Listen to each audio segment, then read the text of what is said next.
Bharatiya Janata party का स्थापना दिवस है और भारतीय जनता पार्टी के स्थापना दिवस के अवसर पर मैं सभी पार्टी के साथियों को, पार्टी के कार्यकर्ताओं को बहुत बहुत बधाई देता हूँ।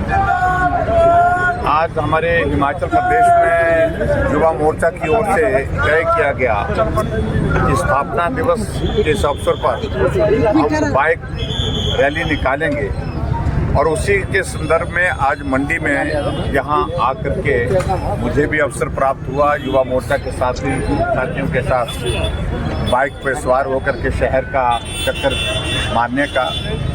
और मैं यही कहूँगा, हम सब लोग सौभाग्यशाली हैं कि भारतीय जनता पार्टी के कार्यकर्ता हैं जो देश की नहीं दुनिया की सबसे बड़ी पार्टी है।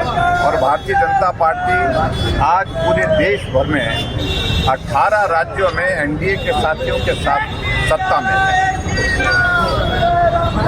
और भारतीय जनता पार्टी का नेतृत्व नरेंद्र मोदी जी के रूप में सरकार जो केंद्र की है उनके नेतृत्व में आगे बढ़कर के हम काम कर रहे हैं। और हमारे लिए प्रसन्नता का विषय है कि नरेंद्र मोदी जी दुनिया के सबसे लोकप्रिय नेता हैं, सबसे मजबूत नेता हैं और इस बार लोकसभा के चुनाव का ये दौर जो चला है, 1 दशक नरेंद्र मोदी जी के नेतृत्व में भारत कई मुकाम हासिल कर चुका है और दूसरे दशक की दस्तक दे करके हम अगली शुरुआत कर रहे हैं। हिमाचल प्रदेश से भारतीय जनता पार्टी चारों लोकसभा की सीट में 2014 में जीते, 2019 में जीते और 2024 में भी चारों सीटों पर विजय हासिल करेंगे। वो टेक्निकल ग्राउंड्स पर उन्होंने बात कही है, जो पर्ची डालने का उसमें जो प्रोसेस है उस सारी चीज़ को लेकर के किसी भी व्यक्ति को अपना कानूनी रास्ता अख्तियार करके न्याय के लिए या अपनी बात रखने के लिए वो अधिकार है एक नागरिक का, उस अधिकार के प्रति मुझे कुछ नहीं कहना है। लेकिन हिमाचल प्रदेश में राज्यसभा के चुनाव की प्रक्रिया संपन्न हो चुकी है और संपन्न होने के बाद रिजल्ट डिक्लेयर हो चुका है। रिजल्ट डिक्लेयर होने के बाद दोनों जो कैंडिडेट थे दोनों के हस्ताक्षर उस पर हो चुके हैं और हस्ताक्षर होने के बाद इलेक्शन कमीशन की ओर से जो भारतीय जनता पार्टी के प्रत्याशी थे हर्ष महाजन जी, उनको विजय घोषित करने के साथ साथ में उनको सर्टिफिकेट दे दिया गया है और राज्यसभा में उनकी शपथ भी हो गई है। इसलिए उन सारी चीज़ों पर मुझे आज, क्योंकि कानूनी बातें हैं, उन बातों पर मैं टेक्निकल चीज़ों पर जाना नहीं चाहूँगा, लेकिन हिमाचल प्रदेश में जीत भारतीय जनता पार्टी की हुई है।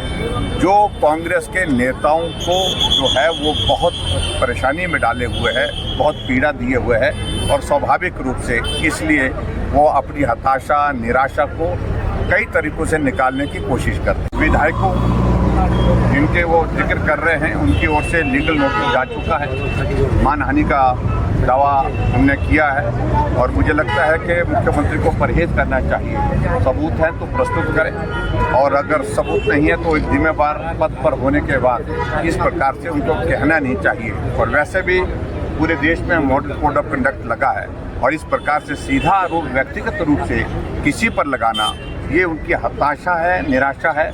और जिस तरह से उन्होंने ऊना में जा कर के कुटलैहड़ में एक वहाँ के जो विधायक थे उनके खिलाफ टिप्पणी की है और वो एक तरह की मुख्यमंत्री की ओर से धमकी है। वो हमारी भाषा में, पहाड़ी भाषा में कि भी भुट्टो को कुटो, तो इसका मतलब क्या होता है? तो कूटने के लिए है क्या? आखिरकार वो क्या चाहते हैं? तो इसलिए बहुत हताशा है, निराशा है।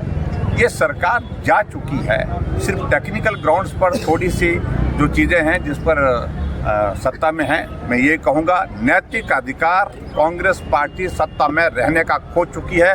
राज्यसभा वो हार चुके हैं और राज्यसभा हारने के साथ साथ में हिमाचल प्रदेश में जो बजट था, बजट में भाजपा के 15 विधायकों को सस्पेंड करने के बाद बजट पारित हो पाया है, इसलिए नैतिक अधिकार उनको है ही नहीं। विपक्ष के नेता के रूप में अपनी भूमिका निभा रहा हूँ और मैं अपने धर्म का पालन कर रहा हूँ।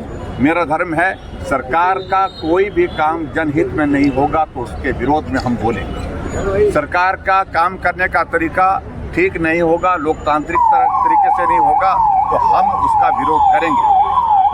ऐसे में उनको जो लगता है वो कहना है, जो करना है वो करें, मैं उसमें कोई कहना नहीं चाह रहा हूँ। और मैं यही कह रहा हूँ कि 5 वर्ष के लिए उनको सत्ता दी गई है, संभालना उनका जिम्मा है, ये हमारा जिम्मा नहीं है।